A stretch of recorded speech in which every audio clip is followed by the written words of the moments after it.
Hey, James. Can you talk about your relationship with Coach Knighton as well as the other defensive coaches from Nebraska? I know you and Coach Knighton are pretty tight. For sure, I'm pretty sure the relationship between me and Coach Knighton is pretty well documented at this point. I see him as a father figure and even closer to a father.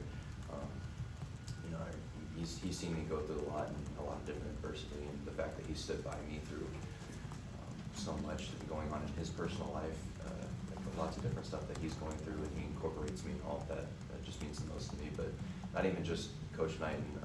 Really, I have a really great relationship with Coach White as well. I feel like he's, since the moment I met him, really believed in me, and really taking the time to take care of me and make sure that I'm always taken care of. And then Coach Potenza and Coach Miguel as well. I have great relationships with them as well.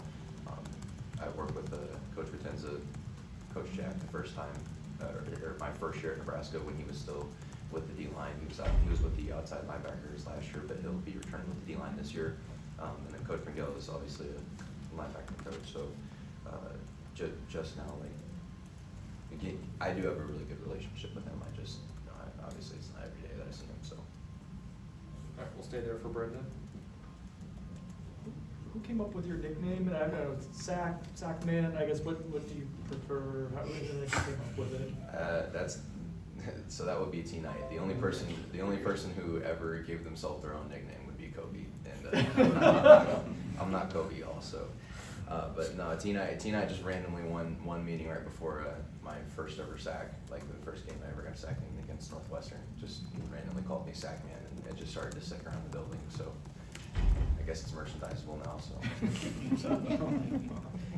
All right, next will be Liam, second row on your left.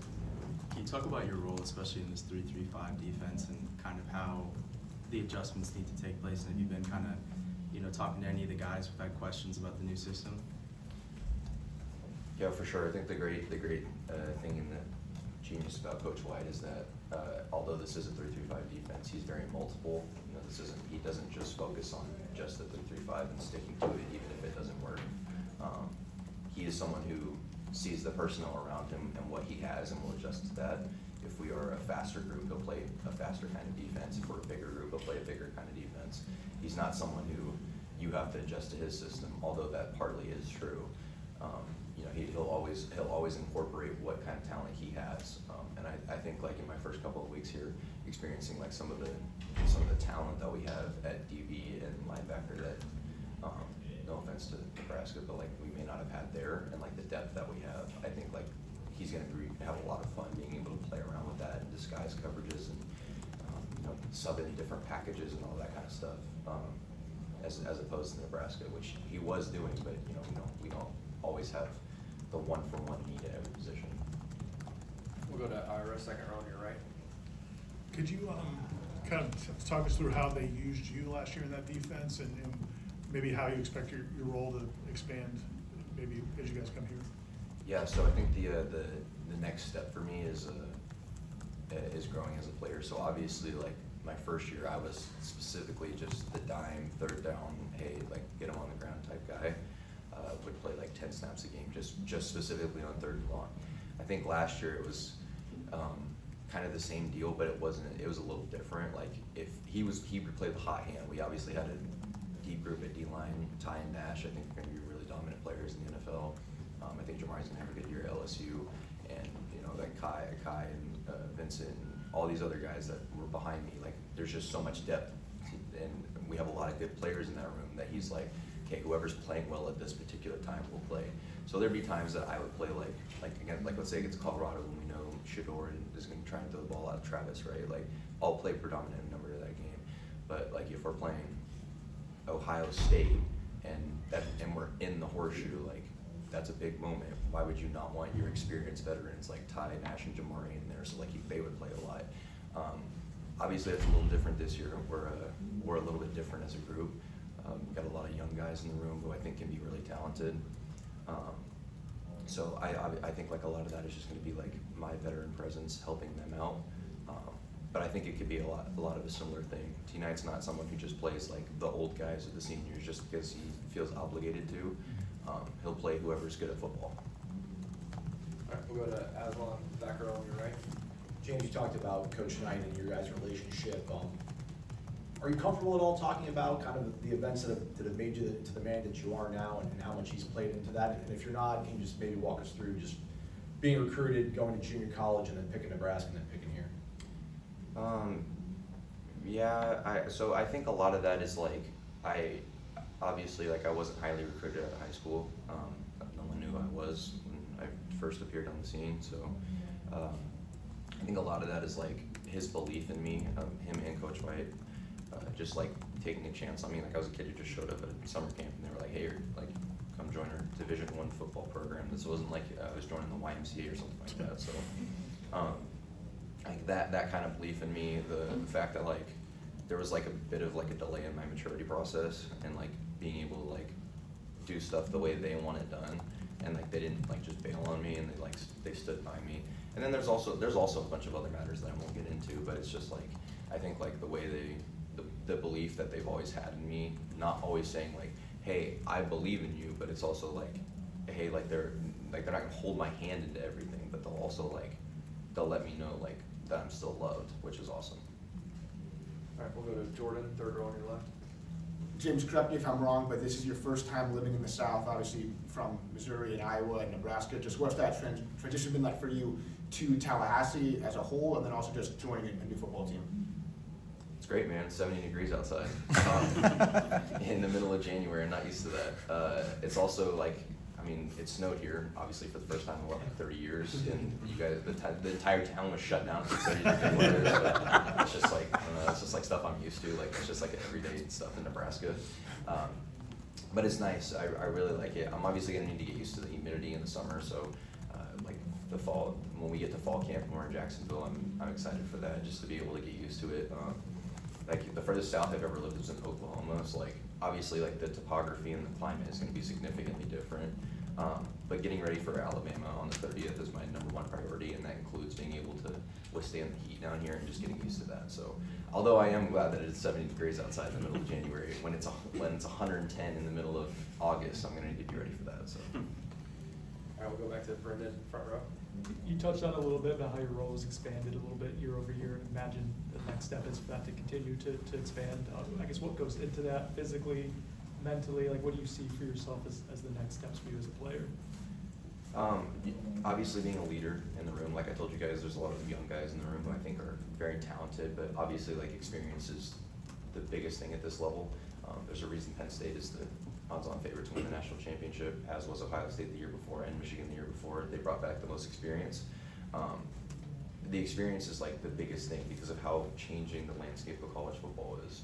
You're always like, you're never with the same guys. There are always going to be 15 to 20 people who come into the team every single year who are different and will leave every single year. You'll never finish with the same guys that you started off with. So I think like me being a leader in the room is probably the biggest thing, and Darryl helps a lot with that. You know, like you can tell that he's an experienced, like he already is like an NFL vet. It feels like to me, the way he carries himself, the way he works. I think like watching him and how he commands the room and commands the team. Really, I really feel like he's like one of the best team leaders. I think that's like the biggest thing for us, and that's what we need, because that was what gave us success at Nebraska. Like when Ty, who we knew would be a dominant NFL player at some point, would command the room and be like, hey, this is what we need, this is what we don't need. Like he's like, hey, we're not going 2-10 again this year. Like we're not gonna let like little mistakes add up and build up. All right, next will be Peter, second row on your left.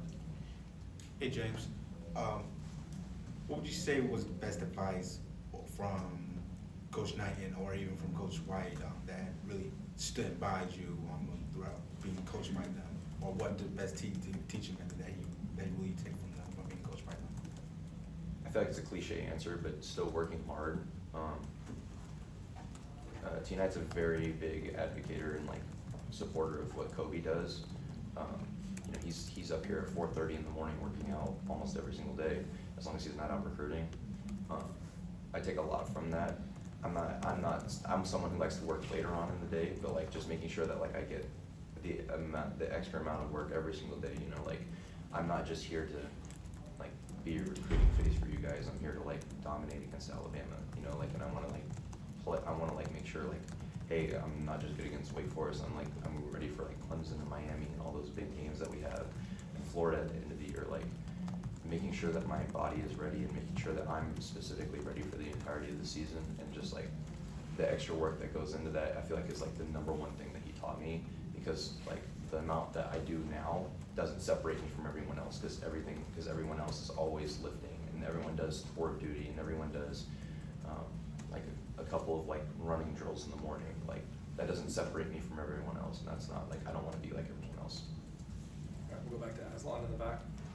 James, can you go back to that summer camp when you met Coach Knight? Like, did you know the night before, you're like, I gotta get a good night's rest, this is gonna be a big day for me? Like, did you realize it was gonna potentially change your life? Like, how much stock did you put into that day, and then when did you start playing football, and where were you in your journey at that point?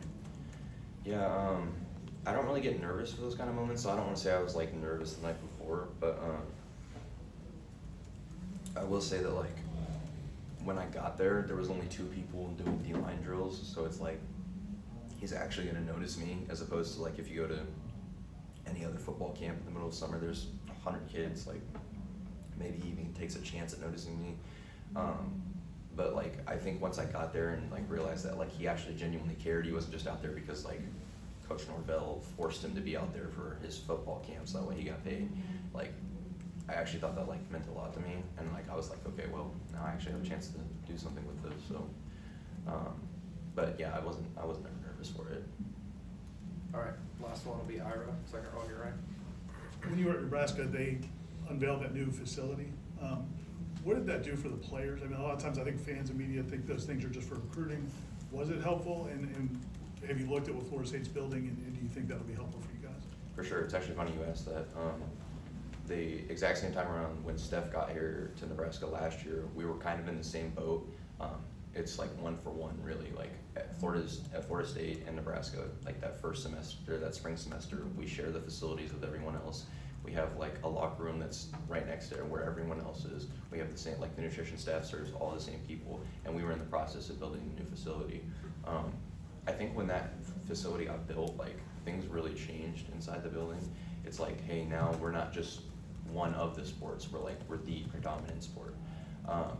And Nebraska's facility was very cutting edge. Like I know Steph told y'all they had sleeping pods, and the hot tub area, which will be really nice. But like at the same time, like I've seen some of the concept for it. Like there were different recoveries and stuff that we can get is next level, and like I think that'll really help change this season. Especially like I saw in November we have 5 games, like including one against NC State on Friday. Like those will be really important games to get recovered and healed up for and rested for. And I think like this new facility will allow that. Just like seeing some of the concept art, obviously it's not done yet, but it's so funny that you say that, because it's literally just like how it was in Nebraska. Like we just got the new facility completely finished right before the last season started, and it really helped us. Like the walkthrough rooms that we were able to do, because that's Coach White's big thing, is that we want to make sure we get a lot of walkthroughs in. We want to make sure that we get a lot of extra practice in, so that way everybody, like there's no missed assignments or anything like that.